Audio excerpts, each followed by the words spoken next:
Olá, você que nos acompanha aí por todo este Brasil. Vamos aí com o Estatuto da Criança e do Adolescente, iniciar o estudo dessa lei importantíssima aí que volta e me aparece, né?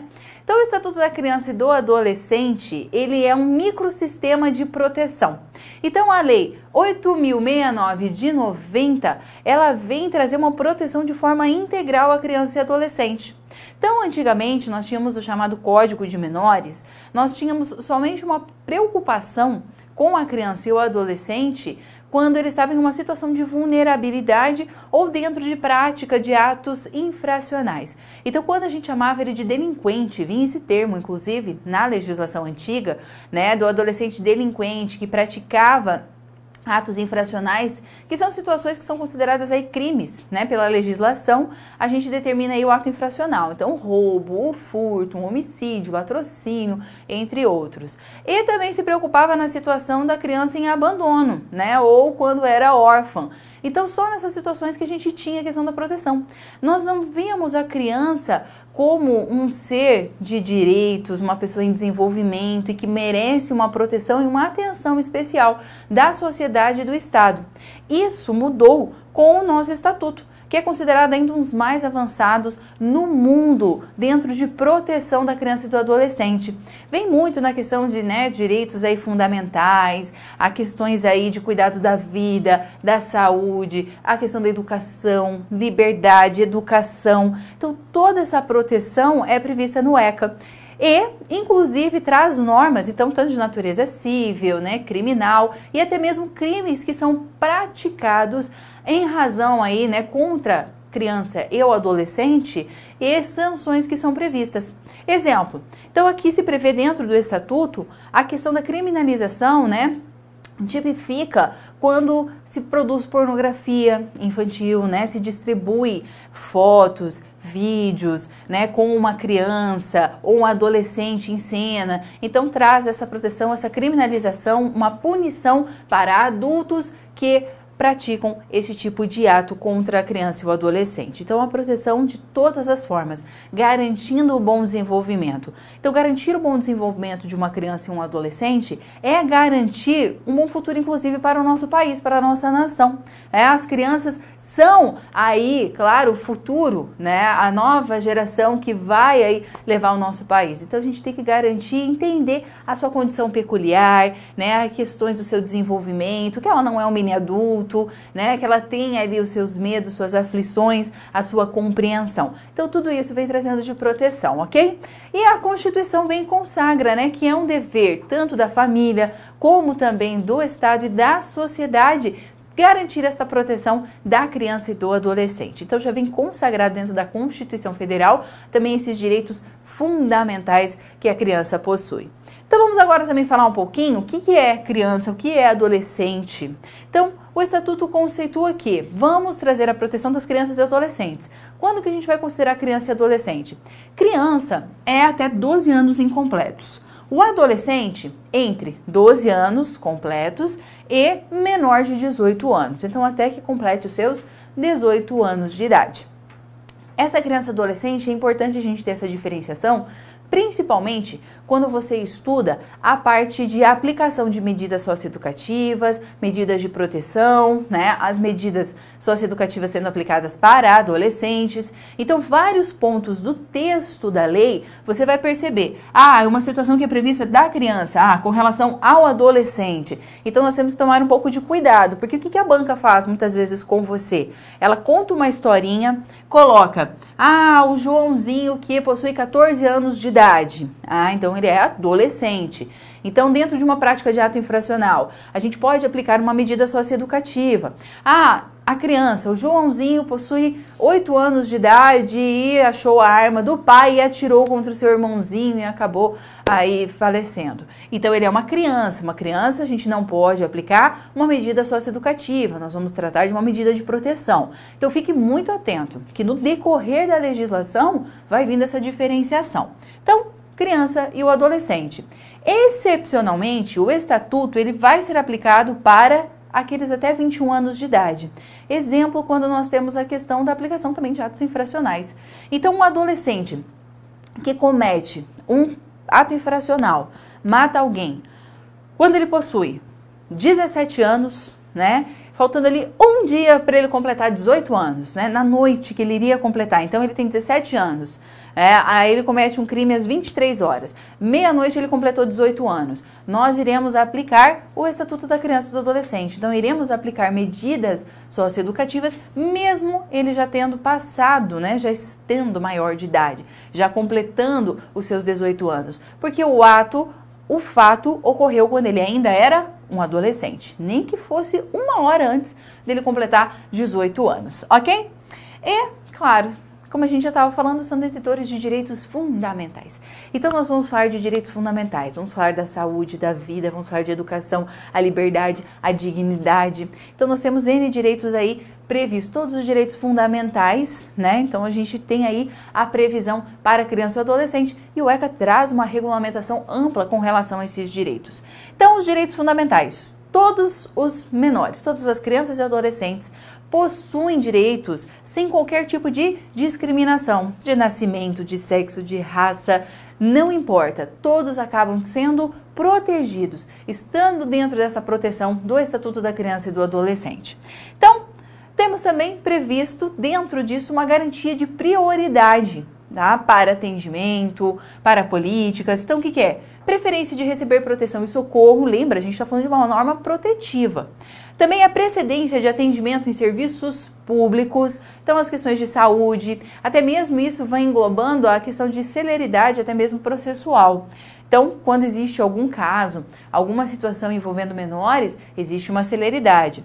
Preferência na formulação e execução de políticas sociais públicas e também a distinção privilegiada de recurso, a destinação, privilegiada aí de recursos públicos para ações voltadas à criança e ao adolescente, tá ok? Então, várias ações são previstas dentro do ECA e, claro, nós temos uma legislação esparsa também, trazendo diversas situações, programas, ações, visando essa proteção, atendendo ao que o Estatuto da Criança e do Adolescente determina. Vamos dando sequência, falar um pouquinho também sobre os princípios que regem aí o Estatuto da Criança e do Adolescente. Então, nós temos como princípios previstos dentro do Estatuto da Criança e do Adolescente, dois, primeiramente, como sendo os principais.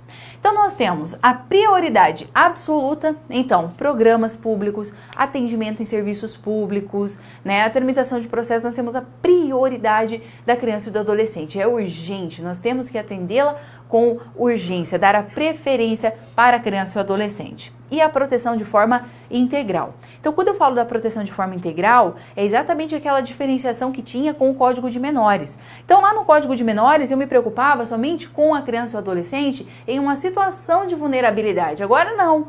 Então, eu vou garantir os direitos desta criança e do adolescente. Toda criança tem direito à educação, a uma vaga na escola. Então, eu vou garantir de forma ampla. Não só no momento que ela está vulnerável, mas garantir, inclusive, que nem exista, né? A gente acabar com essa vulnerabilidade, né? Diminuir, né? Porque ele sempre se torna vulnerável. Mas dar uma ampla proteção em todas as frentes aí da criança e do adolescente.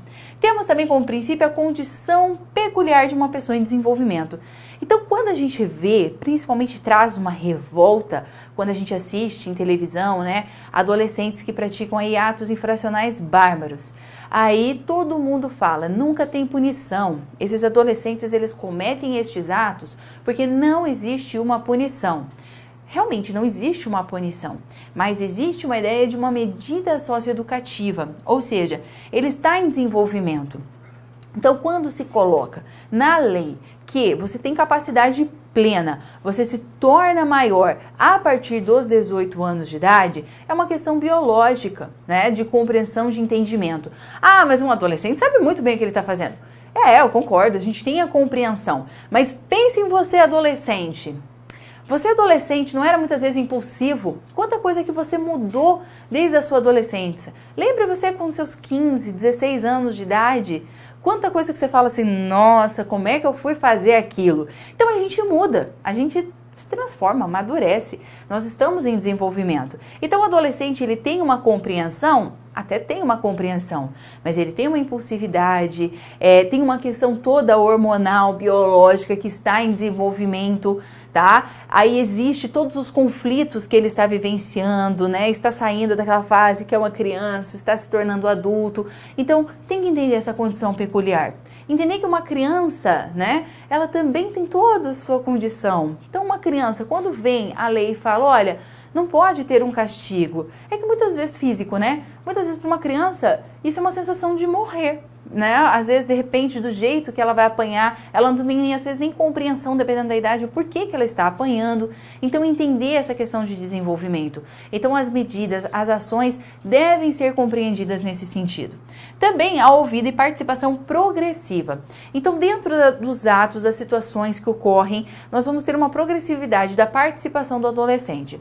Dentro de uma questão da criança, né? Exemplo, uma questão de guarda, né? Os pais se divorciaram, nós temos a criança e agora nós vamos ver com quem essa criança vai ficar, né? Quem é o melhor guardião dentro de uma disputa. Então, dependendo da idade, do desenvolvimento da criança, ela poder participar dessa decisão. Ela afirmar com quem ela deseja ficar, afirmar o que ela deseja, como que ela quer, né, conviver. Ela deve conviver com ambos. Mas então é entender, ouvir e deixar ele participar. Dependendo, claro, do seu desenvolvimento. Senão a gente não vai fazer com uma criança de 1 ano. Mas imagine ali um adolescente com seus 14, 15 anos, ele já tem essa noção de quem que ele quer ficar, a questões de carinho, de afeto. Então é nesse sentido. Também, sempre o melhor interesse. Toda ação, toda medida deve ser realizada atendendo ao melhor interesse da criança ou do adolescente.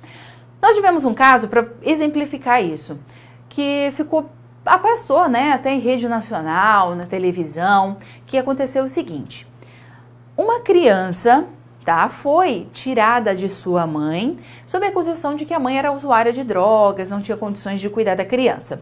Essa criança foi tirada da mãe e foi colocada para uma família acolhedora, tá, que é previsto dentro aí do Estatuto da Criança e do Adolescente. Quando essa criança estava com essa família acolhedora, tá, ela foi criando laços, vínculos, ele era um bebê quando foi tirado da mãe, e a mãe buscando na justiça, né, conseguiu comprovar que não era usuária, que tinha condições, e mesmo assim ela não conseguiu recuperar a guarda. E a guarda ficou para essa família acolhedora. Ao passar dos anos, desenrolar aí dos anos, descobriu-se até mesmo uma questão de corrupção, digamos assim, né, sendo investigado, uma suspeita de corrupção por parte do juiz, do Ministério Público, que deu uma preferência para essa família acolhedora que estava em um processo até mesmo de adoção desta criança, sendo que uma família acolhedora nem estaria dentro de um processo de adoção. Então, trouxe uma forma privilegiada e afastou a mãe dessa criança. Um novo juíza tomou conta do caso e o que ela decidiu? A criança vai ficar um pouco com a mãe biológica e também um pouco com essa família acolhedora. Você fala, poxa, mas é injusto, a criança foi retirada injustamente da mãe, a mãe provou que tinha condições, como assim? Melhor interesse para a criança. Porque ele era um bebê quando ele foi para essa família acolhedora.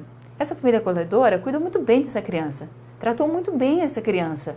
Zelou, deu carinho, deu amor, ele se apegou. Então, o referencial de família é essa família acolhedora. Pode não ter feito as coisas de forma legal, de forma da legislação, mas deram carinho, deram amor e era referência. Então, você simplesmente tirar essa criança dessa família e colocar na biológica por causa da lei, você vai causar uma confusão muito grande. É uma criança, se não me engano, ali de 6, 7 anos de idade. Então, o melhor interesse ele tem que voltar a conviver aos poucos com essa mãe biológica. Ele não conhece essa mãe biológica. Ele não tem afeto por essa mãe biológica, e sim por aquela família, ok? Também a autonomia da família. Então, a família, o Estado só vai interferir quando existirem abusos. Se não existe uma liberdade dos pais criarem conforme as suas crenças, dar a educação que acham viável e correto. Então, traz essa autonomia.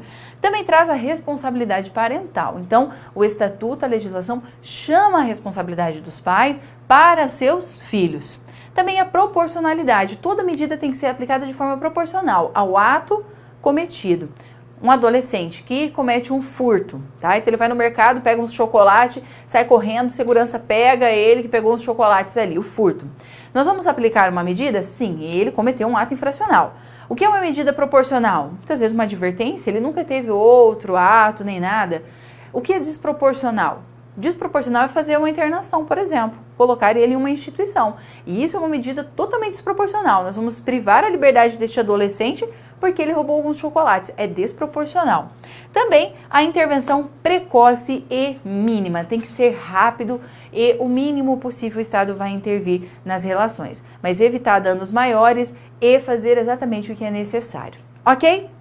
Encerrando então essa questão principiológica, né, a questão conceitual, dá uma boa lida aí no seu material. Vamos falar um pouquinho sobre o direito à vida e à saúde. A vida e a saúde. Todo mundo, toda criança tem direito, desde a sua concepção até o nascimento e a um desenvolvimento saudável. Então a proteção à saúde, ela vem englobando tudo, e inclusive uma proteção à gestante. Então, desde a concepção, nós vamos trazer uma proteção e programas, né, e ações voltadas para a gestante, para uma gestação saudável, para o bom desenvolvimento dessa gestação, o parto, né, o nascimento e após o nascimento, claro, várias medidas e ações garantindo o bom desenvolvimento da vida e da saúde desta criança ou adolescente. Então, para gestante, então tem um material aí, tá bem completo, tá? Dá uma boa lida, porque muitas vezes as bancas vêm trazendo até mesmo essas questões bem do texto, assim, de lei, mudando alguma coisinha ou outra. Então, ó, não deixa de dar uma boa lida aí no seu material. Mas olha lá, o que tem de principal previsto para a gestante com relação ao direito à vida e à saúde? A gestante, primeiramente, é previsto programas e políticas públicas, dando a questão de nutrição, a questão da reprodução, a orientação, né, até a orientação para programar, realmente ter um planejamento familiar, né, a questão de controle, né, anticoncepção, ou o momento certo, né, dá toda essa orientação, até mesmo antes, né, de uma concepção. Também, claro, prevê-se a atenção humanizada à gravidez. Então, no Brasil, nós tivemos sérios problemas já com relação à questão humanizada, né, da gravidez e a um bom parto, tá? Então, tivemos várias denúncias já no Brasil da questão dos partos, a agressividade de médicos, da equipe médica, né, a questões de ofensa. Para de gritar, porque na hora de dar você não parava, né? Daí tava gritando, agora aguenta. Então, esse tipo de situação que não pode mais existir, tá? Também pré-natal e pós-natal garantido pelo Sistema Único de Saúde. Então, de forma gratuita e tanto todo pré-natal, então acompanhamento durante toda a gestação e pós-parto também o acompanhamento. E prevê também que o último trimestre nós temos que vincular ao estabelecimento que será realizado parto e a gestante escolhe qual estabelecimento ela realizará o parto, evitando situações que nós já vivenciamos de vai para um hospital, não tem vaga. Manda para um outro hospital, não tem vaga. Vai para um outro hospital, não tem vaga e um filho nasce no carro, nasce na rua, porque nenhum hospital está pronto aí para atender. Então, no último trimestre já vai ter uma programação. Ela vai ter o parto naquele estabelecimento, então a qualquer momento já existe uma preparação para que não ocorra mais esse tipo de situação. Também a alta hospitalar responsável. Somente realizar a alta quando mãe e filho estiverem realmente bens. Realmente tiverem condições de voltar para sua casa e não precisar mais de cuidados médicos com tanta atenção. Também a assistência psicológica para a gestante, tanto no pré-natal, pós-natal, tentando minorizar e prevenir as questões do estado puerperal, que vem depressão pós-parto, né? O estado puerperal é porque mexe tanto com o organismo da mulher, é tanto hormônio, aquele turbilhão, então a gente vem tentando minimizar, minorar, né? Dar todo este apoio à gestante. Também a questão psicológica para a gestante que queira entregar o seu filho para a adoção. Então, ela não quer a criança. No Brasil, praticar o aborto com uma forma, né, anticoncepção não é permitido. A gente tem o aborto em algumas situações específicas. Então, se a mulher engravida, ela não quer essa criança, não deseja esse filho, ela tem toda a oportunidade de entregar para adoção. Ela não pode abandonar. O abandono é crime. Agora, ela pode falar, eu não quero essa criança, eu estou entregando meu filho para adoção. Isso não é crime. E deve vir acompanhado de todo esse tratamento psicológico. Muitas vezes a mãe rejeita durante toda uma gestação, né? Fica ali inconformada, mas quando nasce, às vezes as coisas mudam e muito, tá? E a privação de liberdade. A gestante que está em situação de privação de liberdade também precisa dessa assistência psicológica.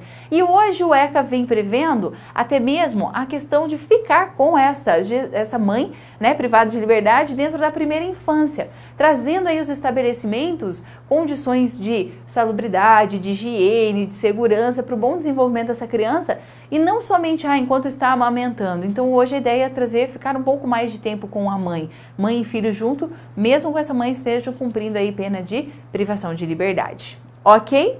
Também o acompanhante. É previsto um acompanhante, tá? Para questões de exame e acompanhamento do parto, né? Ficar indo no pós-parto. Então, nós temos a previsão de um acompanhamento da gestante e, claro, todos os incentivos para o aleitamento materno. Programas auxiliando as mães, né, de como amamentar, dando toda a orientação, todo o suporte necessário, inclusive a questão trabalhista, né, empresas, empregadores, né, todos os estabelecimentos darão todo o suporte. Na legislação trabalhista, nós já temos, claro, a lei prevendo, né, ali períodos de tempo durante a jornada de trabalho para a amamentação, ok?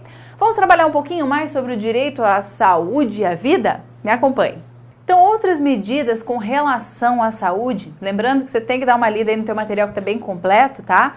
Com relação às crianças e adolescentes, por exemplo, nós temos a questão da vacinação obrigatória, né? Que quando a legislação, quando as autoridades determinarem, tem que ter vacinação obrigatória, visando aí erradicar doenças, né? A questão de tratamentos. Também se dá a questão dos deficientes, né? O atendimento sem qualquer tipo de discriminação. Também fornecer a questão de habilitação, reabilitação, fornecer instrumentos, próteses, o que seja necessário para trazer aí a melhor, né, inclusão, a superação dessas deficiências, tá?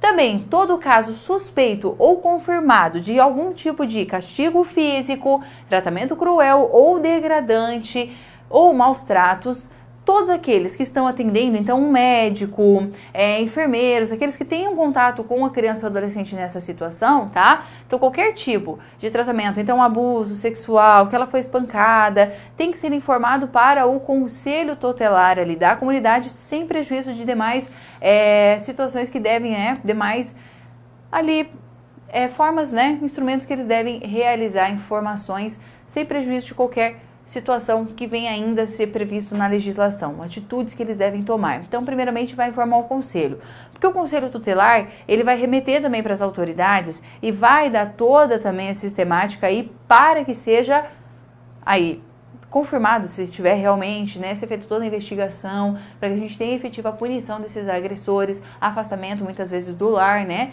essa criança que está correndo um risco, tudo isso também decidido pela justiça, tá? Então, todos eles vão dar ali um respaldo para o conselho tutelar.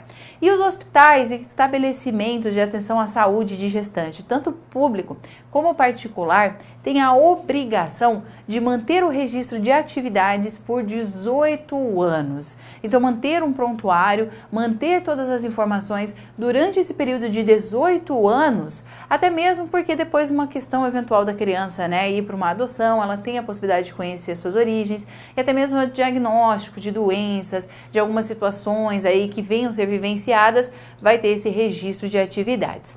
Também a mãe e o menor vão ser identificados, tá? O menor pela sua digital plantar e a sua digital e também impressão plantar e a mãe pela sua impressão digital. Todos eles serão identificados. Aí o hospital, dentre outras obrigações que estão previstas lá no artigo 10 do ECA, também tem a questão dele, né, entregar ali o registro de nascido, para que possa levar registro de nascimento. Então hoje só com a declaração do hospital de que quem é a mãe, né, ali o nascimento, todas as intercorrências, tudo o que aconteceu, para ser levado ao registro civil e essa criança ter o seu nome, seu sobrenome.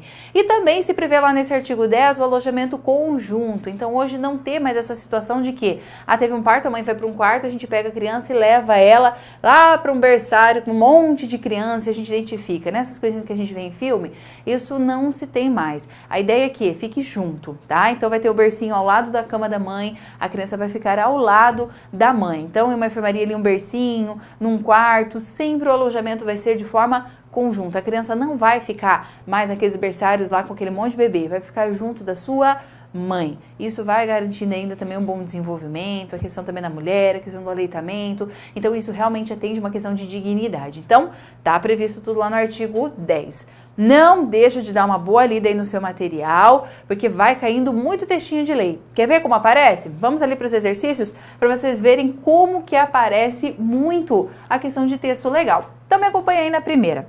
Primeira vem falar o seguinte: Quanto ao direito à vida e à saúde, previsto no Estatuto da Criança e do Adolescente, analise os itens abaixo e, a seguir, assinale a alternativa correta. 1. O poder público, as instituições e os empregadores propiciarão condições adequadas ao aleitamento materno, inclusive aos filhos de mães submetidas à medida privativa de liberdade.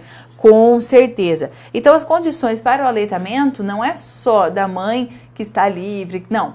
Todas as mães vão ter, inclusive aquelas que estejam em estabelecimentos privados de sua liberdade, vão ter ali acesso também a todas as informações, a cuidados aí com o seu filho. 2. Os estabelecimentos de atendimento à saúde deverão proporcionar condições para a permanência em tempo integral de um dos pais ou responsável no caso de internação de criança e pelo menos meio período nos casos de internação de adolescente. Isso aqui se encontra errado, porque lá na legislação, que está aí no seu material, a ideia é que a criança e o adolescente, em caso de internação, estejam sempre acompanhados do seu pai ou responsável. Então, um dos pais ou responsável sempre acompanhando, não meio período quando é adolescente, inclusive de forma integral para o adolescente, não tanto a criança e o adolescente.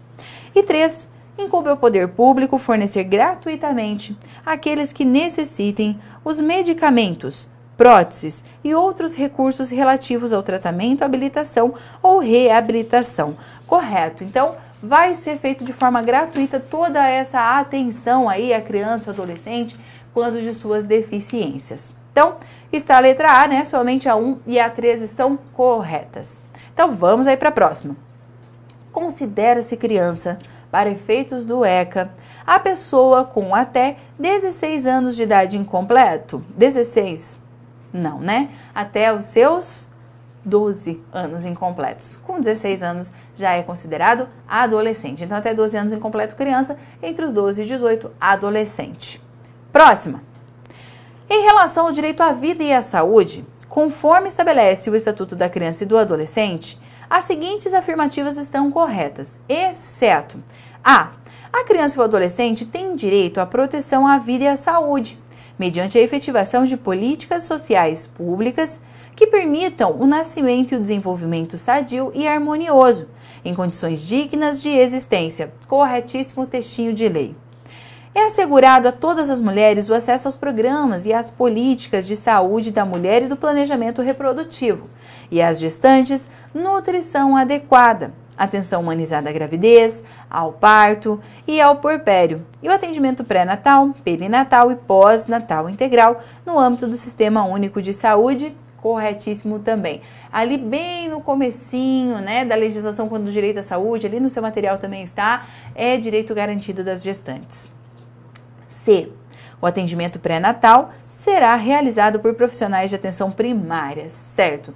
Então, ali aquele primeiro contato, né, ali em postos, né, todo atendimento nós vamos ter sim. D.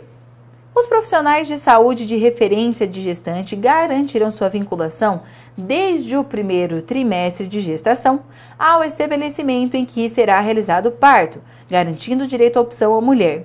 Errada, essa é a nossa alternativa. O único erro aqui é colocar o primeiro trimestre, porque é no último trimestre que nós teremos a vinculação da gestante em estabelecimento que ela escolher. E os serviços de saúde onde o parto for realizado assegurarão às mulheres e aos seus filhos recém-nascidos auto-hospitalar responsável e a contrarreferência na atenção primária, bem como acesso a outros serviços e grupos de apoio à amamentação. Certíssimo. Então, alta responsável quando realmente eles tiverem, né, ali condições, mas mesmo assim vão continuar dando todo o apoio, né, necessário para a amamentação, os cuidados com a criança. Então, todo este apoio é garantido à gestante. Então, vamos para a próxima? São direitos das gestantes e parturientes, garantidos pelo Estatuto da Criança e do Adolescente. A. O atendimento pré-natal no estabelecimento em que será realizado o parto, garantido o direito de opção da mulher. E aí? É sim? Sim. Atendimento pré-natal no estabelecimento que será realizado o parto? Não. Ela vai depois ser vinculada a um estabelecimento, mas a lei não coloca que ela tem que ter o atendimento aonde vai ser o parto. Então, essa é a nossa errada. Um acompanhante de sua preferência durante o período pré-natal, no trabalho de parto e no pós-parto imediato? Correto. Então, sempre vai ter alguém ali ao seu lado, quem ela escolher. Auto-hospitalar responsável e contra-referência na atenção primária, bem como acesso a outros serviços e grupos de apoio à amamentação? Certo. Acompanhamento saudável durante toda a gestação, parto natural cuidadoso e aplicação de cesariana e outras intervenções cirúrgicas por motivos médicos. Corretíssimo. Então, a incorreta é a alternativa A. Então, percebeu como aparece muito essa questão de textinho de lei? Então, é importantíssimo dar uma boa lida aí no seu material para conhecer essa linguagem do texto de lei, tá? E nos vemos numa próxima. Bons estudos, até mais!